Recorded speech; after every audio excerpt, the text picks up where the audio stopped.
যুদ্ধ অপরাধী আলবদর কামরুজ্জামানের ফাঁসির রায়ের সংবাদে justice for Bangladesh genocide 1971 in UK নিপোর শাখার উদ্যোগে নিপোর শহরে গতকাল এক আনন্দ সভার আয়োজন করা হয়।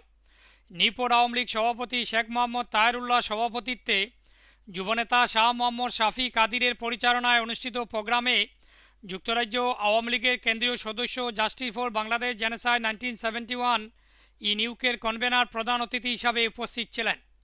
প্রধান বক্তা ছিলেন সংগঠনের ডেপুটি কনভেনার মুক্তিযোদ্ধা মুস্তাফিজুর রহমান মানিক। সভায় আলাজ রকিব মিয়া, হারুন তালুকদার, আব্দুল হান্নান, হাবিবুর রহমান মকবুল, বেলায়েত হোসেন খান, মুহিবুর রহমান মুহিব, ফখরুল ইসলাম, ফেরদৌস রহমান, আনহার মিয়া, রুল আমিন, সিতাব আলী সহ স্থানীয় আওয়ামী লীগ, যুবলীগ ও প্রাক্তন ছাত্রনেতারা বক্তব্য রাখেন। সভা শেষে ফাঁসির রায় কার্যকর ও অন্যান্য যুদ্ধ অপরাধীর বিচারের ক্যাম্পেইনকে এগিয়ে নেওয়ার লক্ষ্যে ৭১-এর বীর মুক্তিযোদ্ধা আব্দুল মন্নাফকে কনভেনার ও যুবনেতা এম এ রুফকে মেম্বারশিপ সেক্রেটারি করে justice for Bangladesh genocide 1971 in UK নিপোর শাখার ৩১ সদস্য বিশিষ্ট কমিটি গঠন করা হয়। নিপোর থেকে মকিস মনসুর, বাংলা টিভি নিউজ।